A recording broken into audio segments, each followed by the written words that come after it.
Jury. We make also we prepare the jury for for this competition to be ready also for the, and they have to read all the world rules for the competition, and to start with this rule in because the rules are changed from January 2013. So they have to be ready for these changes. At the end of this huge competition, a ceremony will be held for the winners to receive their awards. This is one of the most significant sports activities that have been recently held. The event creates an atmosphere of competition between different Arab countries. Basma Taha, Nile TV International.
Welcome back. You're still watching Nile Cruise, and today we'll be discussing a very important issue. The number of young parents in Egypt is growing unlike never before. They bear many responsibilities and challenges, with the most prominent being bringing up well-educated and responsible and well-brought-up children. Today we're talking more about the future generation of Egypt and how to be growing up here in the country. Cairo Cities is an initiative run by the CEO Hossam Taher and the recruiting director Salma el Massri, and we're honored to be having them here today in Nile Cruise. Hello. Hi. Hi. Welcome to the show. At the beginning, I'd like to ask you about the Hossam at the beginning about the problem itself and how you came up with this idea in order to address it. Okay, the problem is how we actually started. We were walking in Gezira Club, in one of the clubs, sporting clubs in Egypt, and we were walking in the kids area, and looking around, we saw a lot of kids spending their free time with, let's say, foreigner caregivers, like from Asia and from Africa, and we thought, me and the two partners, we thought that we wouldn't leave our kids with such people, with people like this. We prefer to leave them with well-educated students or our friends, our female friends. So that's how basically the idea started. Yeah, we started recruiting caregivers, students from universities, schools, who had the luxury or the free time to take care of the kids in their free time, to make extra money, and at the same time offer quality educational caregiving service to the parents. As Hossam, you said that students are actually taking the job now in their spare time. Of course, yeah. So they're not actually just babysitting children, they're actually educating them as well in their time, right? Babysitting with an educational attribute. So how would they do that? The babysitters, okay. Yes. Of course, their educational backgrounds, whether it's an international school or a respectable university, prepares them to. I would like to talk about examples because it's not. Yes. We have a training curriculum. Okay, this training prepares them to deal with kids. This Salma can talk about this part when you ask her. But if we take the educational background or the social background of the caregivers of those students, it's reflected on how they deal with the kids, starting from thank you or saying thank you or saying please, or the right pronunciation of colors or words, or the way they deal with the kids when they do something wrong or do something right. All of this is very important in the period of this in this sensitive period of time. Yes. When we're talking about kids. So I don't know if I answered your question. Yes, to a great extent. So I'd like to ask Salma about the way you're coming up with this new technique of developing this sort of care people who are taking care of our kids, and also trying to give them the cultural side of the story. Like you mentioned, foreign care sitters or babysitters are definitely injecting different ideas and want to maintain this sort of culture. So I believe your initiative has multiple dimensions of benefits, but if you can tell me about how you're developing those calibers in order to support the kids. Okay, so first of all, I relied on my educational background, which is psychology. I studied psychology in university. But when I developed the curriculum, I thought about all the aspects that had to do with babysitting. If I were to go and babysit a child, what would be the most important things? These things include like nutrition, health, safety, my safety, the child's safety, the safety of the home. But most importantly, I thought about child development, which is important because that's what differentiates someone who is qualified to work or to spend time with a child and to educate them and to actually benefit them with something than a typical maid that knows how to cook and clean and take care of a child. Yes. So Salma, you're the recruiting director of this Cairo Sitters initiative, or company maybe, or underfounded. Yes.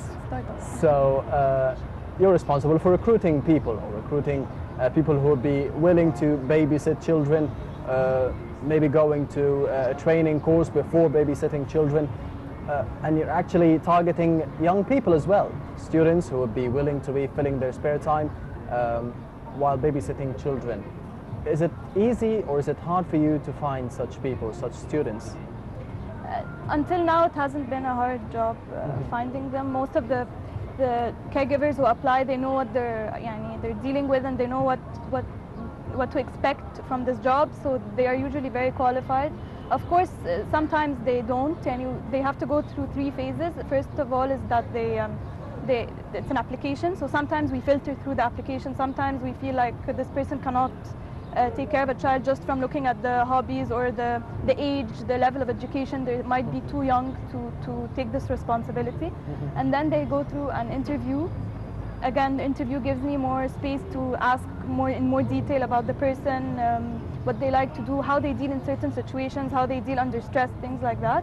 And they also might not get accepted through this interview. And then there's the training, they get the training, but also there's also a feedback from the parents. They might start working, and then we get negative feedback from the parents, and then we ask them to not to continue. That's a very important point. So how do you manage to get the trust and confidence of your clients in order to have a caregiver? Because they spend a lot of time to try to investigate how honest maybe the caregivers that they are trying to bring to their child. So how do you manage to do this? We have a simple solution for this.